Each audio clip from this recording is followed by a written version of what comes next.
ఓం నమ శివాయ. ఓం శ్రీ గురుభ్యో నమః. ఓం శ్రీ మాత్రే నమః. అందరికీ నమస్కారం అండి. ప్రతిరోజు రాశి ఫలాలు తెలుసుకోవడానికి ప్లీజ్ మన ఛానల్ని సబ్స్క్రైబ్ చేయండి. అలాగే వీడియోని తప్పకుండా లైక్ చేసి మన ఛానల్కి మీ వంతు సపోర్ట్ ఇవ్వండి. గోచార్య రీత్యా కుంభరాశి వారు ఎటువంటి శుభ అశుభ ఫలితాలు పొందుతారో తెలుసుకోవాలంటే ఈ వీడియోని స్కిప్ చేయకుండా చివరి వరకు చూడండి. కుంభరాశి వారు ఈరోజు బ్రహ్మాండమైన ఫలితాలనే పొందుతారు. ఈ రోజున మీకు మానసిక ప్రశాంతత పుష్కలంగా దొరుకుతుంది. పట్టిందల్లా బంగారమే అవుతుంది. అన్నింటా చక్కగా రాణిస్తారు. మంచి యోగదాయకమైన కాలం అవుతుంది. ముఖ్యంగా ఆర్థికపరమైన అంశాలను చాలా చక్కగా నేర్పుగా సర్దుబాటు చేసుకోగలుగుతారు. ప్రతి రూపాయిని ప్లానింగ్ ప్రకారంగా ఖర్చు చేస్తారు. అలాగే పొదుపు కూడా చేస్తారు. పెట్టుబడులు కలిసి వస్తాయి. కాకపోతే ఈ రోజున రుణాలు ఇవ్వడం కానీ తీసుకోవడం కానీ అంత మంచి పని కాదు. అయితే ఈ రోజున మీరు కొన్ని కీలకమైన నిర్ణయాలు తీసుకుంటారు. ముఖ్యమైన చర్చలను జరుపుతారు.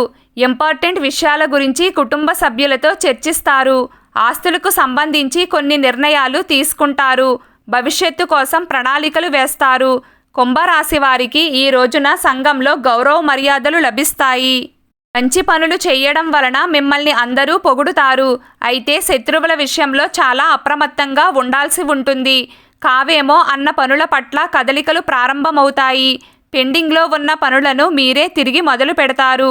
వాటిని సక్సెస్ చేయడానికి కొత్త ఆలోచనలు చేస్తారు. ఆ ప్లానింగ్స్ అన్నీ విజయవంతం చేయడానికి మీ వంతు కృషి చేస్తారు. వృత్తి, ఉద్యోగ మరియు వ్యాపార పరంగా లాభాలు అద్భుతంగా ఉంటాయి. నిరుద్యోగులకు కూడా ఉద్యోగ అవకాశాలు లభిస్తాయి. సహోద్యోగుల సహకారం లభిస్తుంది. మీకు అప్పగించిన పనులను చాలా ఫాస్ట్గా కంప్లీట్ చేస్తారు. క్రయ విక్రయాల్లో కూడా మంచి లాభం ఉంటుంది. వాణిజ్య రంగాల వారికి మరియు కాంట్రాక్టర్లకు కలిసి వస్తుంది. అమ్మకాల జోరు పెరుగుతుంది. కుంభరాశి వారు లాంగ్ టర్మ్ రిస్కులకు కాస్త దూరంగా ఉండాలి. ఏ పని చేసినా భవిష్యత్తును దృష్టిలో పెట్టుకుని చాలా జాగ్రత్తగా చేయాల్సి ఉంటుంది. మీరు కూడా ఇదే పద్ధతిలో ఆలోచిస్తారు. ఆరోగ్యం బాగానే ఉంటుంది. కొత్త పరిచయాలు కలిసి వస్తాయి. ప్రయాణాల వలన కూడా లాభం కలుగుతుంది. ఈరోజు కుంభరాశి వారి అదృష్ట సంఖ్య 6. ఈరోజు కుంభరాశి వారి అదృష్ట రంగు నీలం రంగు. ప్రతిరోజు మీకు ఇష్టమైన దైవారాధన చేస్తూ ఉండండి. అంతా శుభం కలుగుతుంది. ఈ వీడియో మీకు నచ్చినట్లయితే ప్లీజ్ లైక్ చేయడం మర్చిపోకండి. అలాగే ప్రతిరోజు రాశి ఫలాలు తెలుసుకోవడానికి మన ఛానల్ని సబ్స్క్రైబ్ చేయండి. నమస్కారం.